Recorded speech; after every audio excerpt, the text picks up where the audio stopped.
On this episode of The Unseen World, a monk builds a world in miniature at a secluded Alabama abbey. And a massive complex in the heart of Atlanta reveals the complex history of the art of puppetry. There is a world all around you, filled with creations that will amaze. A world of destinations that astound. A world waiting to be explored. Come and discover the unseen world.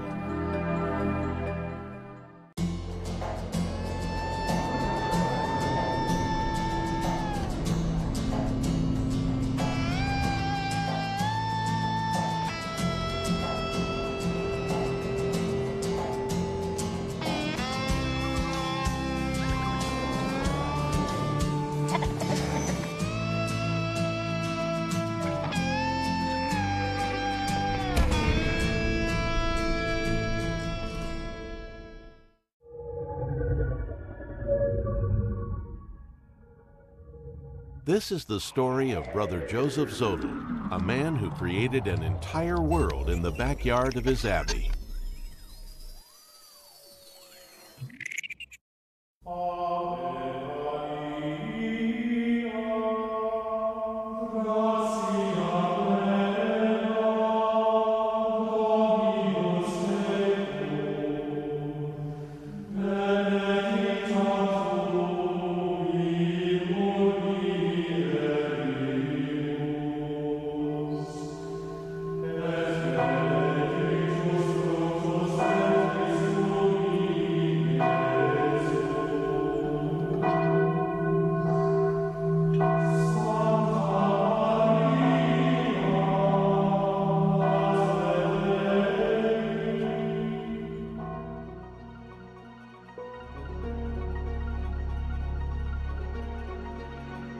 Nestled in secluded woodland lies St. Bernard Abbey, Alabama's only Benedictine monastery. The abbey was founded in 1891, but its defining feature has stood since 1934, a massive 4-acre collection of buildings in miniature, all built by a single monk. The Ave Maria Grotto is a construction of miniatures of holy sites around the world, constructed by Brother Joseph Zodel. Brother Joseph was born in 1878, came over to the Abbey, St. Bernard Abbey, in 1891 at the age of 13. He came from Landshut, Bavaria, Germany. His stepmother and father wanted him to come over for an education. Often when these German brothers entered the community, they would leave Germany never to see family or friends again. It was quite a commitment. Brother Joseph, late in his teens, was restraining a bell in a bell tower and received a back injury. After that, his back never grew right, and he had aspired to become a priest, but for health reasons, the abbot thought it would be a good idea for him to stay back and not go for the seminary training. After his back injury, Brother Joseph began to fill his time with a hobby, constructing miniature holy sites out of bits of rock, tile, marbles, and other discarded materials. He was actually the runner of the powerhouse here at Abbey, and so his job was working there long hours, and what happened was that he was collecting just various items and junk, to be quite honest, was outside his workplace, and people would donate the stuff to him. Everything that he created was shells and marbles from donations. So when people found out the work he was doing, they donated all their marbles, their seashells, and little trinkets to him.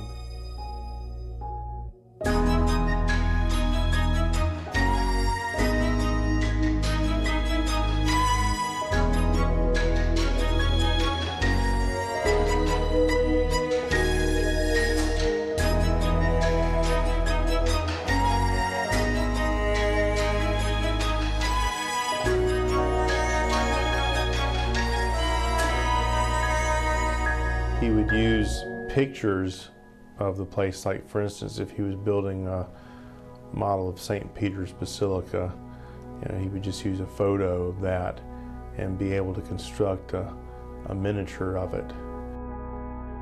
Using photos sometimes led to odd structural inaccuracies. Our Lady of Lourdes, which was the last structure that he built, is inverted. The grotto is on another side. When it was pointed out to him, his statement was that it was the imperfections of man. In addition to recreations of famous landmarks, Brother Joseph also made fantastical works, such as the Temple of the Fairies. What began as a hobby for the monk soon sparked the imaginations of others. People from all over the world flocked to the Abbey to see Brother Joseph's creations. And it was beginning to attract a lot of tourists, so many that it was becoming a distraction to the monastery, so the abbot wanted to give Ave Maria Grotto its own site, and that was when it was moved over to its present location. And actually gave a bigger opportunity for the public to view these things without having to go through the monastery. Brother Joseph struggled with his sudden popularity. He was very humble. He didn't want to be in the limelight. He didn't really seek fame and recognition. He just did all this as a hobby. He wanted no attention given to himself. In fact, it's often said that if he knew people wanted to compliment his work, he would hide. Today, people are still drawn to visit the grotto. They're seeking something. Anytime people come to a holy site, are seeking something of the next world. Whether it's people that are coming here for specifically religious reasons, or people who are coming here just because they saw the sign off the interstate and they want to swing in and take a look. I think that people will leave with a sense of fulfillment of some sort that they got out of something that they wouldn't have normally seen. Walking through the grotto, you get a sense of peace and knowing of God's presence. I think that the place is protected because there has been disaster after disaster that has come through here, like tornadoes and things, and hardly any of the structures in the grotto have been damaged by that. In fact, the only ones that have been damaged was Noah's Ark and the Tower of Babel, which has fallen 4 times, ironically enough. A lone monk transplanted from his native Germany to rural Alabama, who dedicated his life to God and his hands to building acres of beautiful structures for the glory of his Creator. Brother Joseph passed away in 1961, but his work continues to inspire today. I think Brother Joseph was very much a community man because he did what needed to be done. He did what the community and his confreres asked him to do. And so whatever he did, he contributed. And that's really Brother Joseph is sort of a model for every monk here, because from the abbot to the dishwasher to the janitor to the baker to the farmers, to everything that makes the Abbey run, no job is not important. You know, just the fact that he did all this with undoubtedly a backache, shoveling coal, even building these miniatures with no complaint. To me, just knowing all that's inspiring.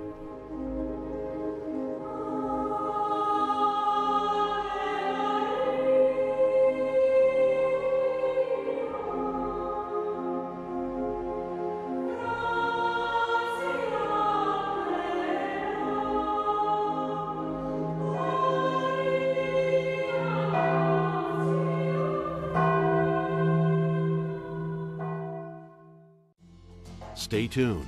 The unseen world will return.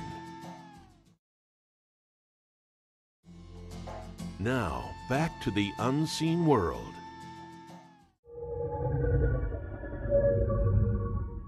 In Atlanta, 1978, Kermit the Frog and Jim Henson cut the ribbon to open the world's largest organization dedicated to the art of puppetry.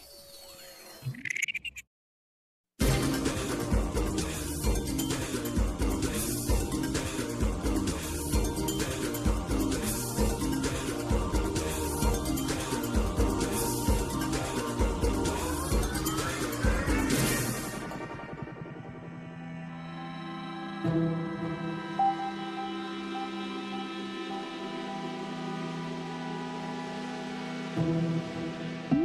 am Vincent Anthony, and I'm the founder and executive director of the Center for Puppetry Arts in Atlanta, Georgia. I became interested in puppetry when I was a kid. I did some puppetry in school.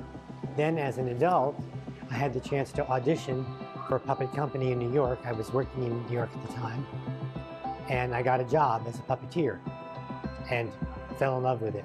I'm an inherently shy person, so for me, being able to work with a puppet was just perfect because I got a chance to express myself through this object, and I was sort of hidden. I was fascinated the fact that this object could garner so much attention. People would stop and look and listen to it, this inanimate object. And it was fascinating. It was fascinating to be able to manipulate. These were marionettes, so it was fascinating to manipulate the strings and make these objects come to life and have people listen to them and listen to their stories. Vincent Anthony's passion led him to start the company Vagabond Marionettes, and later to become the president of the Puppeteers of America. There is a World Puppet Festival every 4 years in a different country, like the Olympics. I was the head of the organization that was basically bringing it here, and it was a huge, huge event. We had performances all over the Kennedy Center, from all over the world. I said to my colleagues, this is all going to go away after 2 weeks. This will all be gone with all this work we've done. What if we have a location in the country that would have these activities on an ongoing basis? Jim Henson and Kermit the Frog cut the ribbon to open the Center for Puppetry Arts, which was quite special. When we were getting the center ready to open, we were working very hard, and I asked Jim if I could visit with him and talk about the opening of the center. So he said, yes, I'm filming the Muppet movie in Hollywood, and why don't you fly out and meet with me and talk about it? So I flew out to California and went on the set of the Muppet movie and watched them film. And it was really fascinating because they were filming, for those of you who know the Muppets and the Muppet movies, they were filming the campfire scene in the Muppet movie. So I watched that, and we went to lunch afterward. And I said, Jim, we're working really hard on the center, opening the new center, and I think it would be very important for you to join us, to cut the ribbon and open the center, you and Kermit. And he thought for a minute, he said, okay, you know what? Kermit will be there, and maybe he'll bring me along. So that's my story about Jim Henson and opening the center. Kermit was here and did cut the ribbon, and he did bring Jim Henson along. And that's one of the secrets of being a good puppeteer, is to make that puppet the primary character and you secondary. Puppeteers are able to create these characters that are fascinating to people and speak to people. And they speak to people in different ways. But if you look at the most famous puppet characters, I mentioned Kermit and Piggy, Elmo, you see how they affect people, how they influence people. You look at them and you know they're not alive, but you imbue life in them. You think they're alive, and they speak to you, and you listen to what they have to say, and there's a person behind there saying it, but you disregard that. It's magic to you. I mean, that's the only way I can kind of explain it. That use of imagination is inherent to all of us. As a child, it's a little bit easier for us to just imagine the spoon in our hand is talking to us. And as we get older, we lose some of that sense of play. But the reality is, the sense of play is in all of us at all times. And I think that puppetry is a great way to explore that sense of play in all kinds of people. So through our storytelling and through the visual nature of puppetry, it's really appealing to people because puppetry can create whole little worlds. For instance, when you have a puppet show, you're creating a puppet show, you can create a puppet show on a 1-inch dimension, 1-inch scale. You can create puppets very small, or you can create puppets 10 feet tall. So you create a whole little world, and people find that really quite fascinating and can be quite immersive. Through the Center for Puppetry Arts, Vincent Anthony has worked to develop that sense of play and watch it grow in both children and adults. The education program here is a very wonderful part of what we do. There are different elements to the education program. One element is after our performance, an audience member can come to the museum or they can go to the education department and make a puppet. And the puppet is themed to the show. So they get a chance to make a puppet that's themed to whatever performance they've seen. So that's one aspect of the education program. Then we have a whole series of workshops for kids, for children, where they can come and learn more about puppets. And we have a summer camp for children. And then we have a lot of adult programs. We have our wonderful evening courses in puppetry on a wide variety of themes. And so people can come here and really have a lot of experiences. In addition to the educational aspect, people can also expect to see a lot of new and familiar faces in the center's galleries. We have the global exhibit gallery with puppets from all over the world, which we're sitting in right now. We have the Jim Henson gallery with puppets from Jim Henson's work. And then we have a wonderful small gallery, the Dean Dubois Smith Gallery, that is dedicated to rotating exhibits. So we actually have exhibits in there from different kinds of, featuring different kinds of puppets and different kinds of themes. So obviously the Henson puppets are iconic, and we've collected a few other iconic things in our global gallery. We have Gumby here, and we have the puppets from Corpse Bride. We have a variety of things that people recognize as iconic. And so we learned a while back that the Mystery Science Theater puppets would be available to us. And so we're very thrilled to get them. When children come here to see a show, they're really getting a curriculum-based lesson. We try to tie in the curriculum from their school here at the center. So when they come see a show, we hope that they'll leave with more information on whatever it is they're studying back at school. So that's one thing we hope people will take with them. We hope people will take an understanding and appreciation of the art of puppetry, what it takes to create puppetry.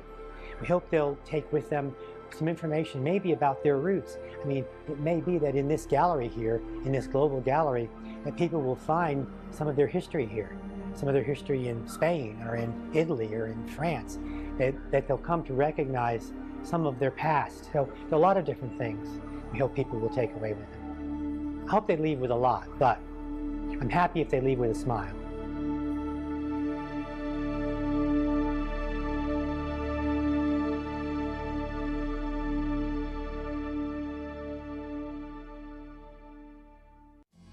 The Unseen World will be right back.